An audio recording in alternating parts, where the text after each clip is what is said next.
Hey, hey. Hey, everyone. It's great to see y'all tonight. Thank y'all so much for joining us. We're just going to get started here in a minute and be a part of everything that's going on in y'all's lives, hopefully. We want And you to like and share, yeah, we want you to like and share comment. and comment and talk to us and make sure that you're joining us every Sunday. 9 and 11. 11, it's online, Yep. live, right? And then Sunday nights at 7 p.m. So we're going to jump into this and we're going to start off with Michelle praying for us. So, Michelle, if you will. All right. Dear Lord, thank you for this day.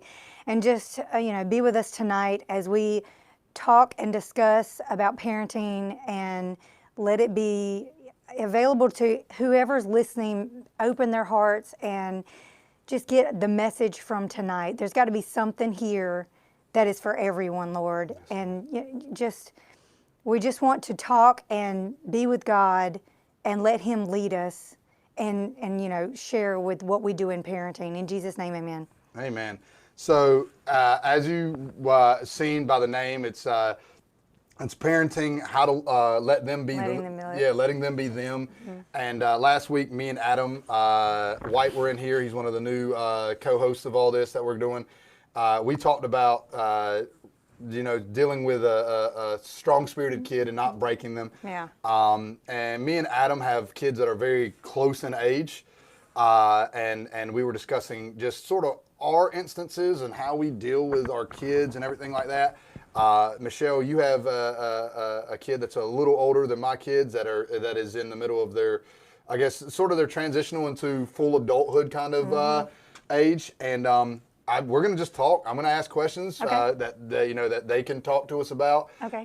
If anyone else has any questions that maybe has a younger kid or maybe going through that transitional age, we encourage you to jump in. But on top of that, if you're a parent of a kid that is transitioning in their age, in the sense of they're about to be adult, they're about to move out, they're about to be their own person, if you have any advice to some of the questions that I'll ask Michelle, feel free to comment and jump in and talk to us. But the 3 points that we're going to talk about tonight in general, like we always have, is, we think the three major things to help letting them be them is, one, you got to get to know who they are. You got to get to know your kid and know where they're headed, what they want to do in life, and the kind of adult that they want to be. Number two, you got to let them change. You've got to know when to let them go, okay, this isn't what I'm like anymore, and find out their interest. And three, and I think this is going to probably be an interesting one to ask you about, because like I said, I have a strong-willed child, but they're not at an age that agreeing to disagree, as I put it, you got to learn how to agree to disagree. That doesn't so much impact my son or my daughter as widely as someone that's coming on 18 and about to graduate. Their decisions, when we agree to disagree, could be what shoes they wear that day. You know what I mean? It's not going to be a dramatic difference. And I just want to, like I said, I want to get into it. Okay. Like I said, for me, these are going to be questions that I have that I, me and you are pretty close friends. Our family know each other. We've hung out and had a good time together. It was funny yesterday when you were out at El Mazalon. My son and my daughter were with us as we went to El Mazalon. It's the first time I think they've seen Kyle since like before COVID, because everything happened with COVID. And your son's grown a lot since COVID. I'm just going to give you a heads up. And my son was just like, holy smokes, it's you. You know what I mean? And Zion was just blown away how big Kyle had got. And it's one of those things that, like, change happens. Yes. Like, I know it's your only kid. So there's a lot of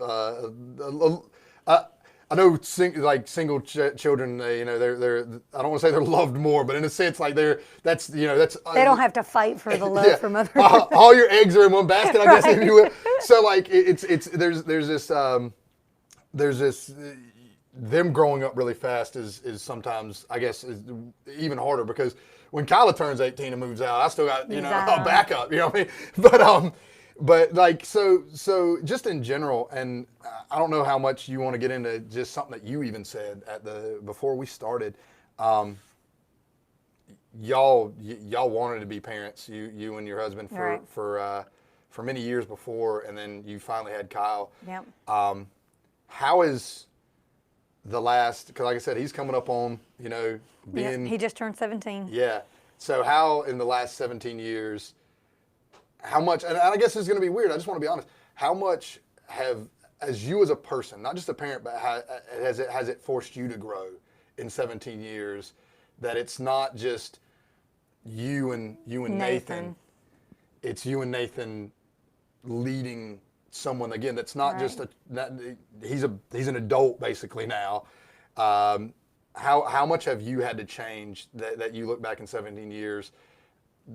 Just, I know that's a heavy question, but I know that, like you said, you were like, man, we tried, Yeah. and then it was like, now you have Kyle, and now you're not just Michelle and Nathan, you're parents to this. In 17 years, you've had to grow with that, and now, like I said, I'm not trying to get too sentimental. Hey, Naomi, it's great to see y'all. Thank you. I know I'm not trying to get too sentimental, and I know it's a touchy subject. When I talk to Paula, she tears up, and Kyla's not even a teenager quite yet. 17 years, and now it's like, okay, and like you've talking about his future. Okay, it's time to I hate to say release you into the wild, but in that sense, do you feel like in 17 years you're prepared for that moment coming to pass, in a sense, letting him be him that way? I do. Cool. I feel like he's been him since he was 6. Okay. I think all kids are different. I remember going up to take pictures, and he was like, I don't know who that person is. So he became an adult at like 6 years old. Cooking for himself, he's been cooking for himself since he's like 6 or 7. Now, how much of that independence did you instill and encourage or discourage at times? You know what I'm saying? I encouraged it a lot. Yeah. I mean, yeah, I think I encouraged it a lot. It's like, it all goes with it takes a village, right? Yeah. So church, Cub Scouts, Boy Scouts. Do you know what I mean? Like those all taught other things too, where male adult figures like helped him become, mature enough to take care of himself. Like, I felt like when he was 12, I'd be like, if something happened to us, I feel like he was good. Yeah, he could wait. We've done enough. 12, you're good. You know what I mean? He could hunt and find his own food and cook it later. But in the same sense, I'm still like, I'm here for you. Do you know what I mean? Yeah. Like, I don't want him to think, man, I should build a house and live next door. She's kicking me out. No, Yeah, I got you. I want to say hey to Mr. David Bird, and I'm assuming maybe Miss Leslie's watching with you too. All right, so, and like I said, I know you, and I know we're going to get to some of these questions, to getting to know them. I guess one of the questions, and I mean, you're sort of getting there with the whole idea of it. 6 years old, he started being independent. Right. You said by 12, it's like, hey, he could take care of himself. Getting to know that aspects of him, even at that young age, and now that he's truly going, like I said, you got a year, and in the eyes of law, he's completely his own person. You know what I mean? Getting to know those aspects of him. You said it takes a village, but I want to sort of go with the personal side of you and Nathan. How many times have you had to relearn Kyle? How many times has it been like from 6, he's one Kyle, and then 7, he starts to grow his own. And how did that process work when you noticed some of he's slightly... Well, see, like I told you, kids are so different. Yeah. I think because of you and Adam talking about following through, it's like on consequences and things. Yeah. Like, that was a main thing. You follow through. So Kyle knew he could trust me. Okay. Like, whatever he came to me to ask questions because he knew I would tell the truth. Yeah.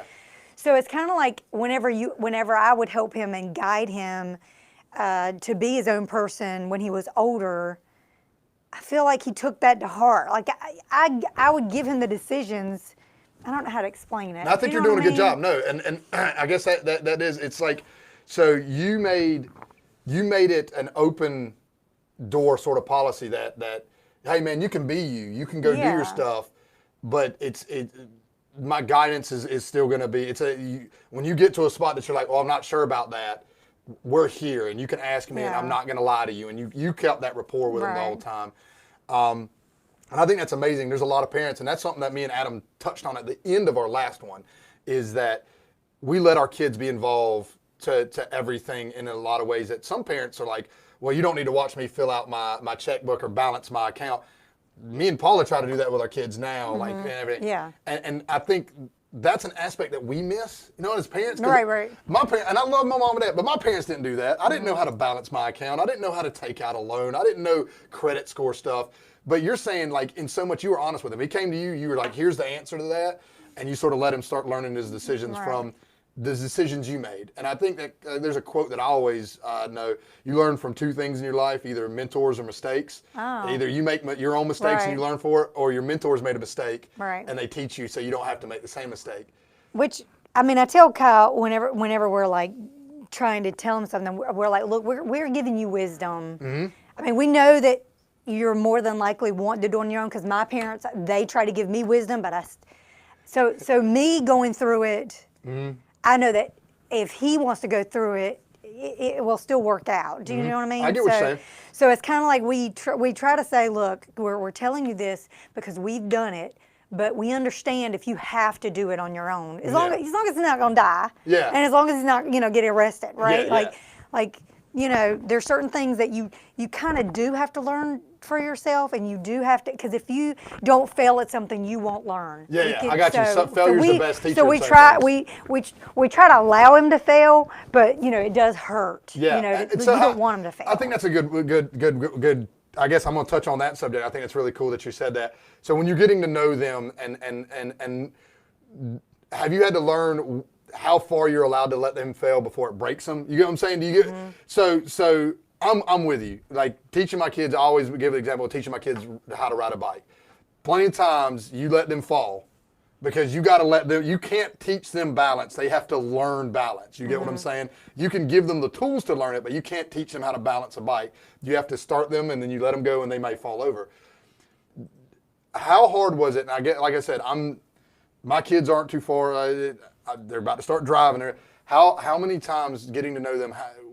I guess my question to you would be, did you have to learn how far you could let him fail before you sort of, I don't want to say swoop in, but before you had to step in and go, okay, that's too much, maybe you need to take a step back? Or was he smart enough that if he failed, he goes, okay, I messed up, let's try again? I'll have to ask Nathan. I don't think there's a time where we've had to swoop in. Really? Yeah. So he's pretty, I messed up, I can start again kind of thing, and he steps back. Well, that's good. Like I said, but that's and teaching he's so driven, you know what I mean? Like you're talking about Kyle is driven, like Kyle is driven, like. And he's smart. Like I said, I've known him since he was a little younger. This kid's a smart. There's a lot of, and I'll say this because I know Nathan, there's a lot of that mechanical, like I'll look at something, I'll figure it out, I'll take it apart, and I'll put it back together kind of like intuition in him. And that's one thing that I think is awesome about Kyle. In what ways, I guess, and like I said, I'm asking, I'm a father, so getting to know Kyla is different and then Zion, because how has that been sometimes difficult for you as a mother, or has there been any difficult with he's a boy, he's a male, and getting to know him in aspects of being his mother? It's extremely difficult. It still is difficult. I'm just okay. So my brother, he's not from around here. He lives in D.C. David knows him. Kyle like my mom will be like, that is Bruce. Like Kyle won't talk he won't talk hardly. You know what I mean? He's like, but he's such a great. We tell him he's a great kid. Yeah. But he doesn't communicate. Like you talking about getting to know them. I don't even know his favorite color. You know what I mean? Yeah. There's like, it's like, but I'm okay with that. You know what I mean? He's because now my mom, she's like, that is Bruce. She's like, I had you tell me everything. Yeah. You are an open book. Then we have Bruce. He would be dating a girl for a year. We never knew. Never knew. So I mean. Me and Daniel, me and my brother are very much a similar way. Is by like I was definitely, I'm much more. We're both pretty extroverted people. Me and my brother, we're like, me and you are the same way. I can make friends with that chair over there if I had to, and me and Daniel were too. But on the flip side is Daniel can be friends with anybody, but he's not going to tell everybody how he feels and what he thinks. Where I'm over here, like I'll just tell you, like me too. And so, what subtle ways would that form of communication sometimes not, if he's not that kind of kid or person, I guess he's not a kid, that grown up, in what other ways have you had to learn him and to get to know him? So when it's like, okay, he may not tell me he's upset, but you've learned. Oh yeah. Like, okay, something's bothering him. Yeah. And how has that developed? And how have you been able to keep open communication when you go, okay, I know he's bothered by that. Let me go talk to him. And how do you approach that? I guess for parents that deal with that kind of stuff, how do you approach that? I mean, it's just certain cues that right? Like you can just tell. And then I just ask him, but I mean, he's still only going to give me one word. But my thing is I feel like some of these things you don't have to totally know everything. Yeah. Like, so I have to sit back and let him come to me. Mm-hmm. Do you know what I mean? Yeah, like I said, the open door policy. I feel like if something is truly, truly bothering him, but it's pretty, life's going pretty good. You know what I mean? Yeah. But I have this feeling that if something were, I get 90%, I would think he would come to me. Yeah. Do you know what I mean? Or Nathan. Or Nathan. Yeah, that y'all had enough open. Or my parents. Yeah. Like, I mean, I have a list. It's okay. Yeah. Do you know what I mean? Like, it's so okay. it doesn't have to be you. No. Okay. And he knows. Like, I mean, seriously. But that's important. He's watching this. He knows. I think that's important to say. I think that's one thing that some parents have a difficulty with. What you just said, I do not have a difficulty. Is trusting someone else to be there for your kid. As long as it's on my list. Yeah, Kyle I got knows. you. No, I'm not saying that you're going to look like, right. You're not talking about, the OG from down the street. He But the like for me growing up, I had two people that I know were greatly important in my development and my growing. One was Pastor Brett, who was a youth pastor here, but another was David Hoffman. And, right. And like, I don't know if since my parents really didn't know them that well, I don't know if they were on the list, but at some level my parents trusted that these, because they saw a change in my life. Right. They trusted these adults had my best interest at heart. You get what I'm saying? Right, yes. And I think some parents are afraid of that. It's like, I have to be the arbiter of truth, right. the arbiter of wisdom. And I think what you said is great, is sometimes as they get to age, especially like I said, and that's something that me and Paula's had to talk about. Kyla's getting to the age where she's confiding into someone that I guess you could say is on the list. I trust that this individual is giving Kyla good advice. If I get jealous or if I get territorial, it's like I shut them down, and getting to know that your kid well enough to go, okay, it doesn't have to be me, it could be these people. It depends on their age, yeah. right? Yeah, no, I'm with you. Yeah. Don't get me wrong. Like, I didn't do it when it was young. Yeah, no. Kyla's getting into her own age. Now that you have raised them enough where you know that she knows how you would answer, that's when I feel like you can go to anybody. I think that's a good way to put it. So you have to do it first. You lay the foundation. Yeah. You put the foundation down, and then you're like, you know what? You can, if you don't feel comfortable, you don't want to talk. These are the people that you can trust, but you know how I would answer. Yeah. Yeah, so you're encouraging them not to go get the answer they want, but the answer they need, exactly. even if it's not from you. That's right. I like how you say that. I think that's a really good idea, because there are times in our lives that like our kids will. I mean, I'm just gonna give an example. I'm gonna give an example of me. I knew which one of my parents to ask for money, and I knew which one of my parents to ask to go do stuff. You know what I mean? So if it was like, hey, I'm gonna go hang out with my boys, you know what I mean? I go ask my dad. My dad was like, I don't care, just go. You know what I mean? If I needed money to go hang out with my boys, I'd be like, hey, Mom, can I get like, $20? Because back in the day, $20 was enough money to go hang out with the boys. So I get what you're saying. There's times that we need to, at least like you said, that foundation that our kids won't just go, well, I'll just go ask so-and-so, and they're going to give me the advice I want. They know that voice that you've instilled in the back of their head going, no, that's not what I need to do. Right. With all that being said, like, I wanted to ask this about getting to know them and letting them change. I guess this is a good transition. I was thinking about this on my drive here. Mm-hmm.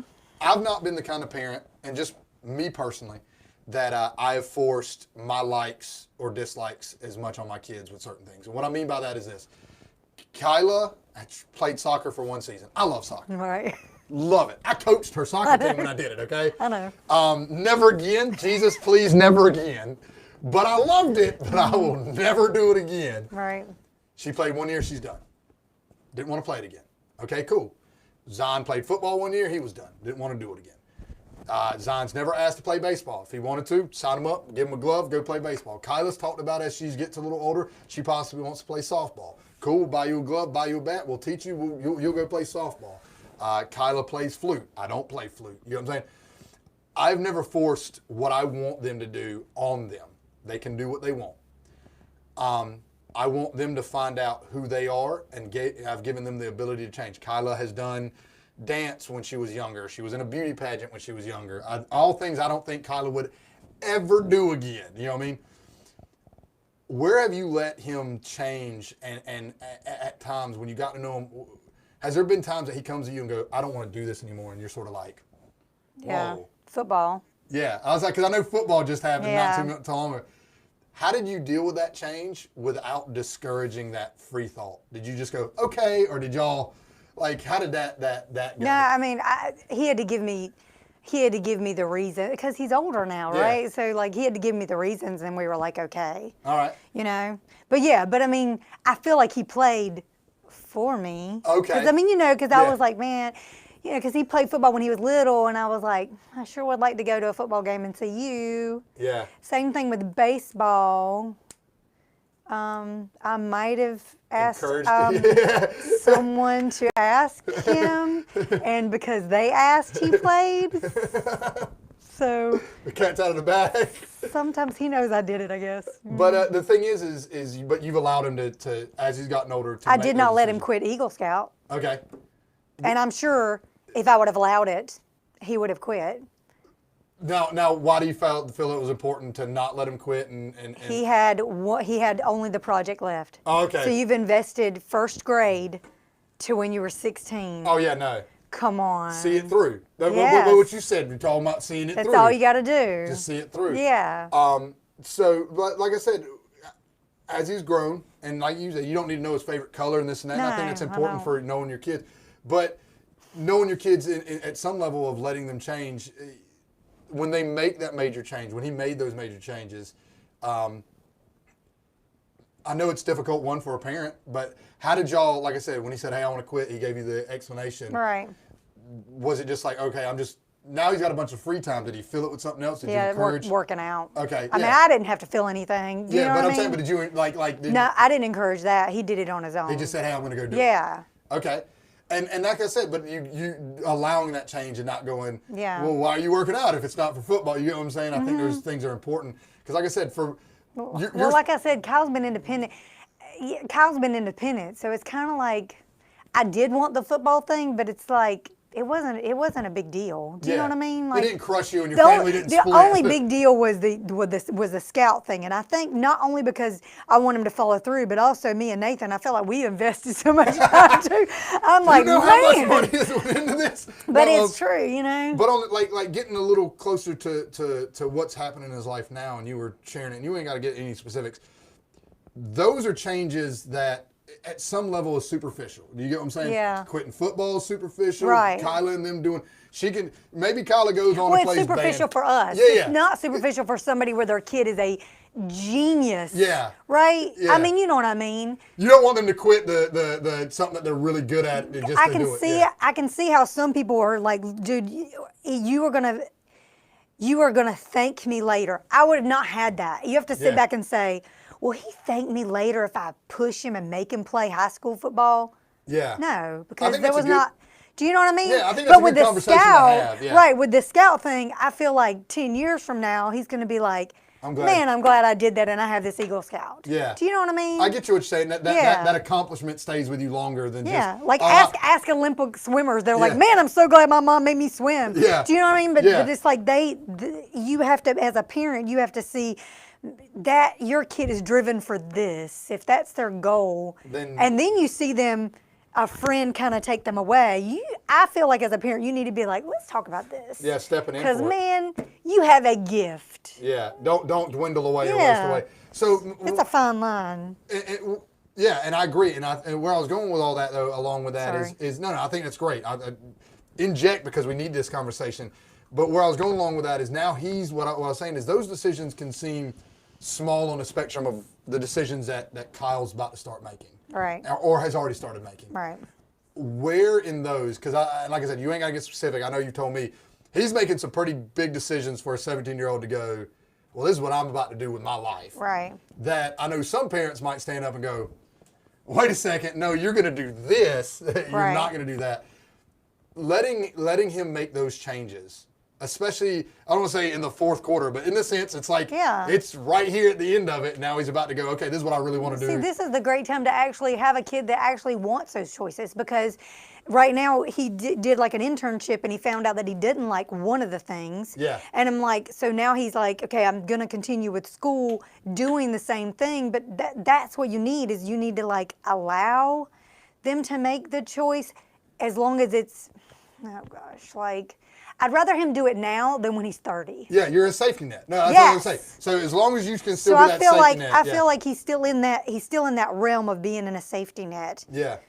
Then when he's 30 and he's paying a mortgage, and all of a sudden he's like, I hate my life. I hate my life. I hate my job. I'm stopping everything and doing it. And it's like, dude, that's scary stuff. You know what I mean? So right now he can. But it can be done at 30. Yeah, I'm not saying that. Discouraging anyone to try different things at 30. You can go to school. Nathan McKee teaches. Yeah. And he made some major changes later on in life and stuff like that. But so letting him change, and like I said, you've let him be independent, but letting him change at some level, has it really, I guess, has it caused you sometimes to step back and go, am I putting too much pressure on him? Or, you know what I'm saying? Has it caused you to want to step back and go, okay, you know. Well, we have those conversations. Yeah. Like, I'm like, you know, hey, you can go to four-year college if you want to. You can go to community college. You can go to work. Yeah. I was like, it is your choice. What I feel is best for you. Mm-hmm. I really, you know, would like you to go to community college and maybe just do internships to different places so that you can see where you love. But it's your choice. Do you know what I mean? So like we lead him. And if he decides whatever, we're whatever. Like I said, we really are, net, yeah. I mean, and I think that's a great way to put it. I think that's one of the biggest things that as they become older, I guess, and I will go with this. My parents, in some level, it was good, and there was difficulties later on at sometimes. But like, you've let him be him in the sense of you're a believer, he's a believer. He's 16. He started, I think, 16 or so when he started driving, going to Rowan or whatever. Yeah. Y'all didn't look and go, you're gonna go to church with us. Right. You're still, now, you're going to church. If it was not a church I approved of, yeah, I got you. Yeah. I would definitely if he was going to the Jehovah's Witness church, you would be like, hey, wait, come back. you Yeah, cannot exactly. go. Now, on top of that, I'm pretty sure if he didn't go to church at all, you'd still be like, right, you're going to come. You got to go. us. Yes. Okay. But you've allowed him enough freedom to go, you want to go to this church. Yep. I know your family goes to that church too. Mm-hmm. Like you said, that list of approval at some level. Right. But you're not looking at him going, you're going to go where we go. It ended up being a blessing. Okay. And I'll tell you why. I want to hear about it. My parents, remember, they had the flood. Yeah. They moved. They're living in front of me now. Yeah. And my mom was, saying that she was going to go back to Harold's to church and not going anywhere. And it was a blessing because now Kyle gets them to go to Rowan. Awesome. So you see what I mean? Like that. Yeah, that. It worked well. It is. It's working out very well. And that's the thing is you letting him have that freedom without like stifling it. And that's another maturity thing, right? Yeah. He feels like, I'm my own. Yes. Yeah. And, well, I was the same way. I didn't go to church. Like with one, like I said, I wasn't raised in church. And when I started going to church, my mom started going to a church at the same time. It was something new, not new for my mom. She had been to church before, but she was really giving her life over and really following the Lord and felt to go to a different place. And we just sort of went to two different churches. And I was never discouraged by my parents. I was never told by my mom, you got to go to the church I go to. The only person that I get, and I've told before, that somewhat discouraged it was my dad. He was not a churchgoer at all, and was scared by the charismatic people because he was never raised around charismatic people. And so my dad had some personal thoughts about it, but he never looked at me and said, because it's a Pentecostal holiness church, because it's charismatic, you're not allowed to go. He just sort of let me go, you know what I mean? Mm-hmm. And my mom. And like I said, I think there's somewhat of those levels of, like you said, there's a list of approval.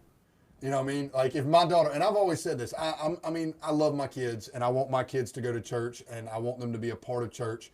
But if my daughter, as she turns 16, if she finds a place that's feeding her, that she genuinely feels led by God to go to, I think as a parent, I'm doing it somewhat level of a disservice to her by going, no, you have to go where I go. Because she'd be Yeah, you have to go to it's church. like Don't get me yeah, wrong. right, yes, But you, I'm Wow. gonna stifle you from what you feel like's feeding you. You know what I mean?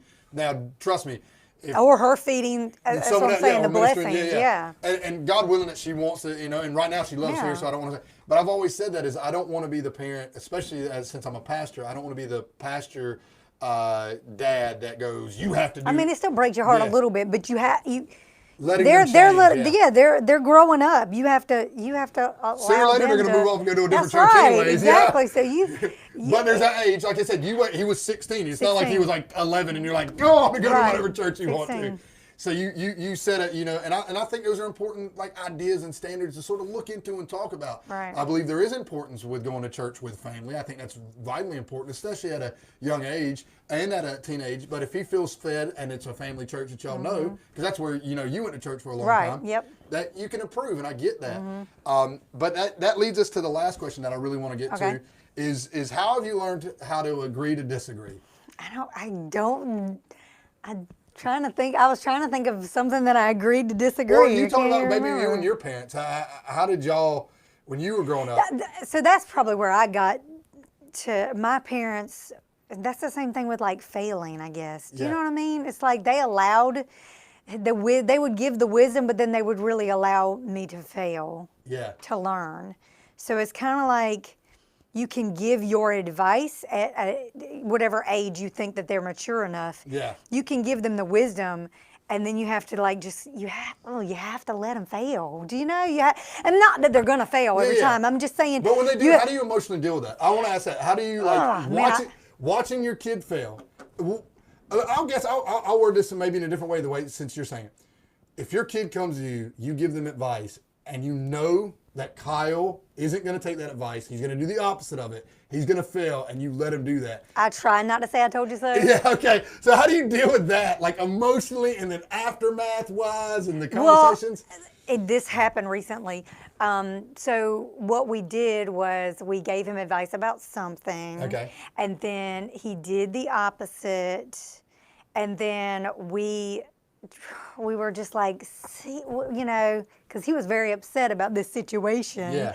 And we were like, this is why we gave you the wisdom, so I mean, sometimes we get it right. I mean, it is his choice. Yeah, it's his choice, yeah. So sometimes we get it right. So, I mean, we didn't really say I told you so, but maybe we said it a little bit. I don't Told know. you so.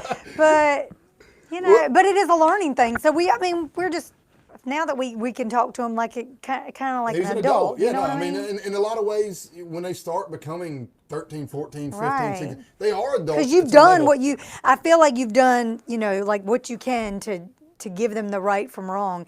And then pretty much you can ask, I bet if you ask Kyla a question and you're like, what do you think your dad would say? Yeah. She would know. She knows, yeah. So obviously if they know that answer, Yeah. they should know their own answer. Yeah, and that's a But it is their foundational choice thing. to Yeah. make. And I think one of the biggest things about that, though, and I made a point to Adam about this, when you start getting into high school, like the subject matter that they're teaching the kids, and I'm not talking about like, sex education, stuff like that. I'm talking about like civics, algebra, geometry, trigonometry, stuff like that. They're expecting these kids to understand very very difficult concepts. But then when we talk to our kids at 13, 14, 15, we treat them like they couldn't get some principles that, man, you're learning principles that are pretty like they're like rocket science level questions. Right. You know what I mean? And I think letting them be them, not so much earlier, but letting them be them and start that foundation. Okay, so from birth to about 12, I've really set a firm foundation. Now that they're teenagers, it's time that I can start having some of these deeper conversations. Right. Like you're saying, balancing checkbook, money. How much do you think it's going to cost to have a house? Yeah. How much do you think? Like we do when we're riding in cars, we're riding in our car and stuff. It's intentional learning. Yeah. Which Pastor Dwayne did that, and I love that. I think about that all the time when I'm in the car, whatever I'm doing. If Kyle's here, I'm like intentional learning. What am I doing that he's seeing that he's picking up on? You know, but then life lessons. that's what, after 13, I feel like it's all like life lessons. What can I feed him to give him wisdom that will, whenever he is on his own, he'll be like, what about that 401k my mom said? Do you know what I mean? Yeah, yeah. Like, Because that's some of the stuff, I'll be honest, that's some of the stuff that that's what we talk about. I love. I don't know how your parents were. That's some of the stuff I never got to talk about. Like, My parents did. see, my parents never talked about some of that stuff. Yeah. And I'm not mad at, again, I'm not saying that in a mad or mean way. I was never taught how to do certain life things. You know what I'm saying? My parents did give me a lot of freedom. I'm not going to lie. I don't know if it was that my dad sort of just trusted us more than he should have. But my dad and my mom gave us a lot of freedoms. Me and Daniel. And what's that fine line? See, that's the thing. Yeah. What's the fine line? Because you want to give them some freedom, but you don't want to give them too much freedom. And that's, I think, when it comes to what you believe in is the biggest key point of that. So I know for me and my mom, there was definitely a much broader line of you don't. You get what I'm saying? Right. With my dad, that line was a little more smeared because of the things that he was doing in life. Right. You know what I'm saying? And that he had done at my age, and that he had done, around that time. Because and I can't repeat some advice, and I'm going to say that in big air quotes, some advice my dad gave me at that point in time in my life, because it was horrendous advice. I'm just going to give you a heads up. So you won't do that? That Zion or Kyla won't get that information. They won't get that advice? Trust me. But it's one of those things that I believe where your foundation is, where your belief system is, where what you deem the truth. And again, we as believers deem the truth as, Christ died, rose again, set us free from our sins so we don't have to live in a life of bondage of whatever it is, of our emotions, our addictions, or whatever it is. We don't have to live in a bondage under that. We're free. And when you set that foundational idea under the Christian belief and worldview, that it makes it a lot easier to have that very broad, marked line of this is right, and this is wrong. And there is that slight, and when I say slight gray area, there's that slight gray area that some things aren't sins, some things aren't horrible, but they might not be the best benefit for your life either. Right. But when you set all that foundation, then they're a teenager and you start letting them be them. Right. And go, okay, sometimes they may trail into the right. You need guardrails up. Yeah. David Hoffman, thanks. But and again, guardrails are meant to I hate to say it, guardrails are there that the intention, they're going to be hit one day. Right. You're going to hit a guardrail. Yes. Because they wouldn't be, I don't have guardrails on a lot of roads that are straight with no ditches. Right. But you go over a bridge or something, there's guardrails in expectation that some car may hit it one day and it's going to save their life. You know what I mean? And I think those are important because, like I said, for my life, in a lot of ways in my life, I didn't have some of that definitive, this is right or wrong. I just knew, and there's a thing that was instilled in me from a young age from my dad. The only right and wrong I knew is if you break the law, don't call the house because I won't bail you out. Okay? That wasn't a joke. That was a life lesson my dad learned from my grandpa, that he got arrested, called my grandpa on a Friday night, and sat in jail till Sunday night. Dang. So, my dad, and what's worse is that wasn't the first or last time that happened, apparently. But my dad always told us, don't call me if you're ever arrested because I won't bail you out. You need to learn your lesson. Right. But the thing is that was the only definitive line is don't break the law or don't break the law and get caught. You know what I'm saying? Yeah. It's one of those things that now my life, and this is some of the stuff that I'm afraid of, and I talked to you a little bit about this beforehand, and I'm asking you these questions because I need some information just to let y'all know. And next week, we're going to have David Burden here. We're going to be talking about some stuff which I'm super excited about because I want some information from him. I was raised differently. Love my mom and dad. My dad taught me how to work hard and to be honest. He definitely don't lie, don't cheat, don't steal. He's definitely against all those things. Taught me to be a good man overall in the sense of, stick to your word if you say you're going to do it kind of stuff. The things that he struggled with was more of a personal demon kind of scenario with alcohol and drugs and stuff like that. But my dad wasn't out there, beating on people, murdering people. He was a good man. My mom is a good woman, a good mom that taught me to love everybody and stuff like that and do all that stuff. But there was still not that Christian foundation that I was raised ultimately by. So what scares me is there's a lot of things that I never crossed the line because I watched my parents do it. And I said, I'll never do that. My kids, are in a completely different world than me. They're not around what me and my wife grew up in. So I'm afraid, when I talk to you and I ask you these questions, I'm afraid to give my daughter some freedom as she turns 16, because I know what happened to me at 16. You know what I mean? I made some really dumb decisions at 16. Now, again, not blaming my parents, but some of it was because I didn't have the guardrails. It was sort of just like, you know, yeah, I had a curfew. Yeah, I was bringing some really shady characters home with me, you know what I mean? And my mom would always be like, I know that they're not good for you. And I'm like, then why can I keep on bringing these cats to the house? Right. Why are you allowing me to be their friend? But the thing is they were just like how the friends that she grew up with. It's like the friends my dad had at that time. And it scares me because I want to know how to let my daughter be her without genuinely having this slight anxiety of, what if I'm letting her have too much freedom that she goes and does some stuff that just terrifies me, because she was never introduced to this world. I don't put her in a bubble, but, you know, and my son especially, he's the one that we talked about a lot last week that's strong-willed. This kid is the kind that I think if I'd have let him stick a fork in an outlet, even if I'd have been like, it's going to hurt you really bad, he'd have been like, let's chat. And I mean, and he's 10, I think he would still do it. You know what I'm saying? Yeah. Like, I'd still think if I told him, like, this is a really bad idea, he'd be like, I'm going to see how bad. And like, so it frightens me slightly, because there is that independence I want them to have. I've taught and continue teaching them how to cook their own food, how to do their own stuff, because I do want my kids to be. See, have you told them that you have that fear? Because I've told Kyle. Somewhat, yes. Years. I mean, Kyla, the yes. things that I was afraid for, and what I feel like he shouldn't do, and I wouldn't just say don't do them. I would be like, don't, because of this and this and this. This happened to me, and things like you know what I mean. Yeah. Like you go into depth, and they're like, man, that's real, yo. Kyla, you know what I'm saying? we're starting that now that she's, Yeah, like I said, she's that's getting what I'm close saying. to 13 years old. When you're getting the older, Yeah. then I feel like the fear will subside, because you know what I mean? Like I said, as long as you have that foundation.